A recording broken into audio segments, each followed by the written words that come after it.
প্রায় 3120 ঘন্টা পর আমার হাঁস ডিম দিল, আলহামদুলিল্লাহ। আসসালামু আলাইকুম, আশা করি সবাই ভালো আছেন। আল্লাহর রহমতে আমিও ভালো আছি। এই বৃষ্টির কারণে অনেকদিন ধরে হাঁসের ঘর পরিষ্কার করা হয় না, তা ভাবলাম আজ যেহেতু বৃষ্টি নেই, আজ হাঁসের ঘরটা পরিষ্কার করবো ইনশাআল্লাহ। হাঁসের ঘরের উপরে যে তিরফলটা দিয়েছিলাম ওটা সরিয়ে দিয়ে দেখি একটা ডিম। আমি ভাবছিলাম হাত যখন বের হয়ে যায় তখন কোনো মুগরি ঢুকে মানে ডিমটা পারছে, পরে ভালো করে দেখি না, এটা সত্যি হাঁসের ডিম, আলহামদুলিল্লাহ। আমি হাঁসের 0 বাচ্চা নিয়েছিলাম ঈদের 2 দিন পর, পরে হিসাব করে দেখি 4 মাস 8 দিন হচ্ছে। যাই হোক, সবকিছুর জন্য আলহামদুলিল্লাহ। এখন আমার কাছে হাঁস আছে হলে 14টি, তার মধ্যে হচ্ছে 12টা হলো হাসি আর 2টা হচ্ছে হাসা। আমি সর্বমোট হাঁস কিনছিলাম 64টা, তার মধ্যে ঠিক ছিল হলো 58টা। আমি ভাবছিলাম যে 58টা হাঁস আছে এর মধ্যে সবই বেশিরভাগই হবে হচ্ছে হাসি। পরে যখন ওইগুলো হাঁস যখন বড় হয় তখন দেখি যে বেশিরভাগই হচ্ছে হাসা। ভাবছিলাম ওইগুলো হাঁসকে ডিম পাড়াবো যে হাসিয়া হয়, পরে দেখি না হাসা হয়ে আছে। পরে হাঁসাগুলো বিক্রি করে দিয়ে হাসি কয়টা রাখছি, তাই এখন ডিম দেওয়া শুরু হয়েছে আলহামদুলিল্লাহ। আজকে একটা পারছে, 2-3 দিনের মধ্যে আরো কয়টা পারবি ইনশাআল্লাহ। এখন আমি যে কাজটা করছি এই কাজটা প্রায় যখন থেকে হাঁস লিয়েছি তখন থেকে এই কাজটা প্রত্যেক দিন সকাল করে আমাকে করতে হয়। তাই এখন বেশি করতে হয় না, যেহেতু হাঁস এখন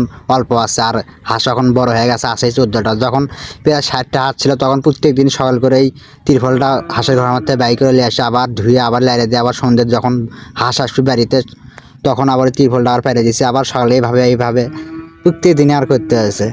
কারণ কষ্ট না করলে তো কাম হবার লাগে, কষ্ট করছে দেখে আজ হাঁস ডিম পারিতে। যাই হোক আলহামদুলিল্লাহ। আর একটা জিনিস খেয়াল করে দেখলাম, হাঁস তাড়াতাড়ি খাবার হজম করে। বড় বড় ভুট্টা দেই খাবার তারা 1 ঘরের মধ্যে হজম করে এলে দেয়।